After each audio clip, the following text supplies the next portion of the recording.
Good morning, everyone. My name is Logan Roth, and I am extremely excited and honored to introduce you all to my new podcast, the Are You Similar podcast.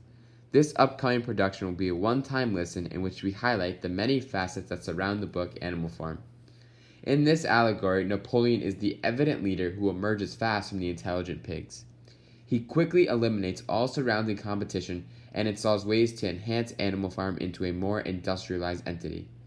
Today, we will hear from this leader, and he will illuminate how he utilized the building of the windmill to modernize Animal Farm as a whole. Without further ado, I am very happy to welcome our very important guest. Napoleon, we are extremely glad you are here. Hi, everybody. I'm delighted to be here. Thanks for having me. Of course. Now, we want to better understand how you properly industrialize Animal Farm entirely. Napoleon, our main question today is, why did you install the windmill? Well, this is a loaded question, but in order to industrialize Animal Farm, I had to establish the windmill. I quickly enforced extreme working orders on the farm, such as setting high standard goals for the animals to finish quickly, losing rations of their food if work was not completed, and punishing animals if they went against my word. However, this was only because I truly wanted the best for the farm and always kept this in my best interest. I was extremely swift in my actions because the windmill was essential for rapid industrialization. This was necessary because Animal Farm needed a surge of industry in order to compete our modernizing goals. But it seemed as if most benefits follow contradictory aspects. If the windmill was not destroyed multiple times, I would have inferred a much more prosperous and enhanced Animal Farm due to the possible effects of industrializing it has. That is really cool. I truly wonder what Animal Farm could have looked like if the windmill was not damaged. What could have been, right? Yes. Now that I think of it, Joseph Stalin's 5-year plan has a ton of similarities with what you have attempted to complete on Animal Farm. According to Jennifer Stock's article on Stalin's 5-year plan, his industrialization technique seems to be very similar to yours. Her article highlights his quick-minded and swift ruling style in order to complete their goals. For example, Stock states how Soviet Union agriculture was fastly collectivized and anyone that challenged Stalin would immediately be punished without question. Stalin was very serious about alignment with the Soviets. During the Great Purge, thousands of Russians were sent to induced labor camps and many were killed for going against his word. Napoleon, isn't this true with what you are doing? Anytime an animal goes against your word of work, don't you immediately enforce punishment? Yes, that is exactly what I did on my farm. Wow, that is odd. I once had to execute many hens for opposing my word and not giving up their eggs. Yes, well, I think I can draw another similarity between you and Joseph Stalin's automation efforts.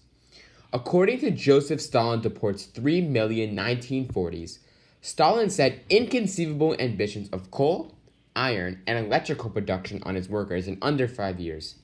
This is why his plan for quick modernization is called the 5-year plan.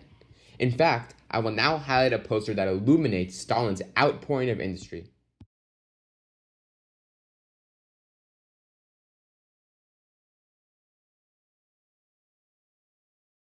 Also, in this article, Stalin classified farmers who were landowners as kulaks, which he proclaimed enemies to the people. In his plans of ridding the Soviets of gulags, over 20,000 Russians were killed. Also, any kulak that was still alive who opposed Stalin's ideals of collectivization of their agriculture was immediately severely punished. Napoleon, isn't this what you did on Animal Farm? Didn't you want to see swift outcomes of industrialization and install crazy aims of production with the construction of said windmill? Yes, indeed, I did. Joseph Stalin and I are quite comparable. Also, didn't you enforce harsh consequences towards the animals if your plants had any adversaries? I suppose you're correct. We seem to have a keen minds and think identical in our plans for industrialization. Correct. Hey, Napoleon, you know the country of China, right? Of course I do. There is actually another connection I can draw. However, this time it is between the both of you compared to China.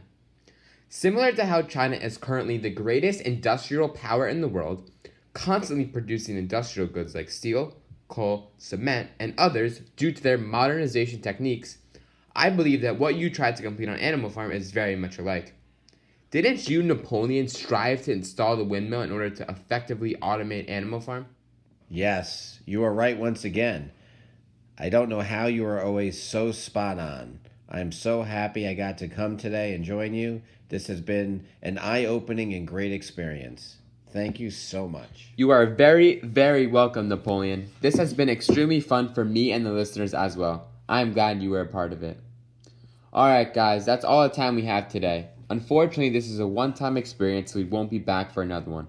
But I truly want to thank everyone for listening. My name is Logan Roth, and this was the Are You Similar podcast all about Animal Farm. Thank you, and good night.